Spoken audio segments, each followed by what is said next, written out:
अच्छा, स्मथ काफ़ी स्ट्रॉन्ग जोड़ देता है ना ये वाला जो है। और ये अच्छा है कि ड्राई होने के बाद ज़्यादा वो गीला भी नहीं है और ग्रिप भी करता जाता है। ग्रिप भी करते हैं।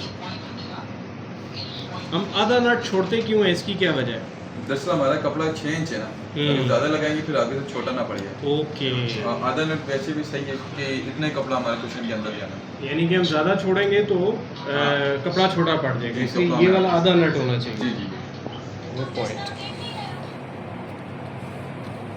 भाई इधर बैंकल फ्लाई है कि करीब बैंकल फ्लाई है ना बेटे, मैं बताता हूँ।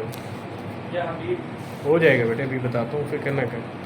नहीं इधर पैदल है। ऑनलाइन का ऑप्शन है पेमेंट का। ऑनलाइन का हो रहा है। ऑनलाइन का ऑनलाइन भी ये होता है कि सिस्टम में बड़े टाइम बाद आता है कि जी आपके पैसे जमा किए नाम आ जाता है।